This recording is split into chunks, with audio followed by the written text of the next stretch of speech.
The confusion and the correlation on fidelity, frustration, passion, and jealousy relating to sexual behavior has still remained age-old questions in human civilization.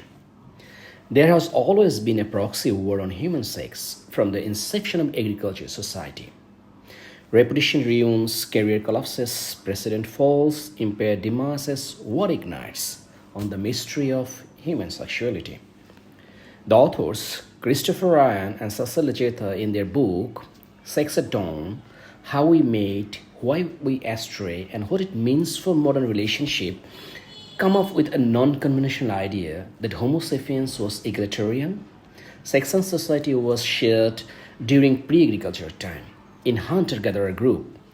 Hunter-gatherer time was with limited ones and with unlimited means, having time with eating, drinking, playing, sharing, and socialization, known as non-economic men. To them, Homo sapiens do not descend from the apes. Rather, they are apes, and both male and female are sexual animal lustful.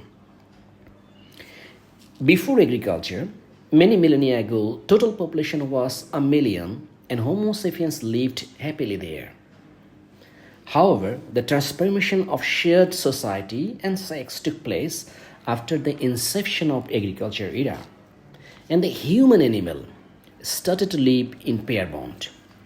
Ryan and Cacilda argues that the evolutionary polyamorous society shifted to our standard narrative of monogamous society.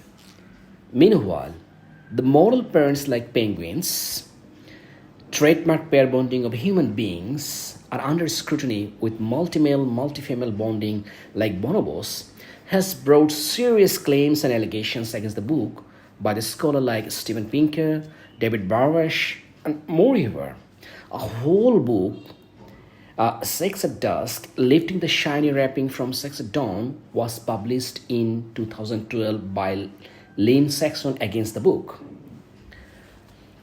Despite debate, Sex at Dawn contains some interesting facts, statistics, evolutionary theories, unknown stories, and a lot of contemporary discussions on it. Desmond Morris, on the BBC documentary, told that pair bond is fundamental human condition. And another scientist from the Jane Goddard Institute told marriage is the ultimate contract, and the institution of marriage is the older than any state's charges or any laws.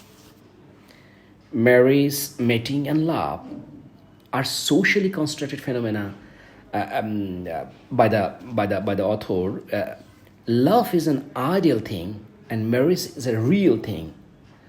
This is quote from Johann Wolfgang von Goethe. Great love affairs do not necessarily make great marriage. The song Every Breath You Take by the Police is not a love song, rather a song of lost love. And so all the great romantic literatures. Love and lust are like red wine and blue cheese.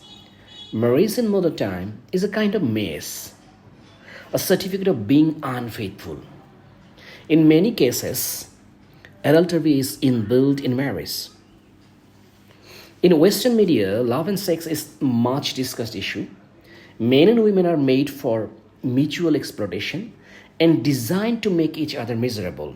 And this is a quote by Robert Wright in his The Moral Animal book. Most interesting part of this book is about female. As everybody has a story to tell, so everybody has a story. It is as multitudinal as Mona Lisa.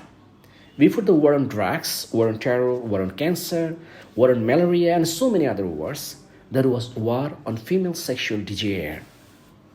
The sex is dirty in almost all societies. However, we find different scene in the When Mary Met Shelley movie clip. The human female is insatiable. According to New Orleans Medical and Surgical Journal, masturbation is number one public enemy and destroying element of civilized society. We have fantastic stories from the story of Syrian society of Bolivia, the story of Masum men and women of Lugu Lake of China, The marriage of the sun and the moon, the President Calvin Coolidge effect, the story of Roy Rumor, the governor of Colorado, and so many fantastic stories and goods to know from this book. The book is also a counterintuitive on Leviathan of Thomas Hobbes. To Hobbes, the primitive people were in anxiety, war, poor, nasty, brutish, and short. Ryan counter-argued, then why modern people with strong government live by stress, die from overwork? Rather, it is a kind of thing that the bonsai people are living in concrete caves in this modernity. He also argued that the poverty is the invention of the civilization. The Stone Age economist Marshall Charlins believed that the primitive people had few possessions, but they were very happy. They were not poor. In modern times, affluentia or luxury fever is a kind of new fever, particularly in Silicon Valley. The well-off is new poor. To Socrates, contentment is the wealth of nature. In the modern time, there is no contentment. On the contrary, post-agricultural era is marked by greed, and it is the most grievous wrong. We find the tragedy of commons everywhere, every time, and freedom in commons brings ruins to us.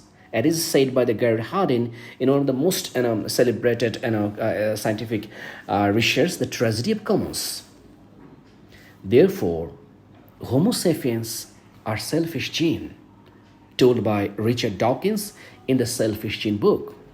It is a dog-eat-dog world, and sympathy and compassion is the byproduct of self-interest, personal gain.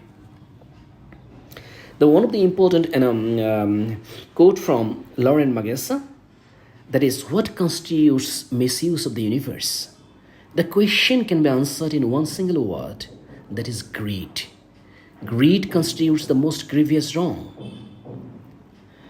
Meanwhile, from evolutionary perspective and from the socio-biological point of view, the book has many shades, or maybe a pseudoscience in academic world. However, for a naive reader, it offers many stories, course, understanding of Western world to learn, to share. To sum up, the best takeaway of the book is every relationship must be nourished and nurtured in this constantly changing world.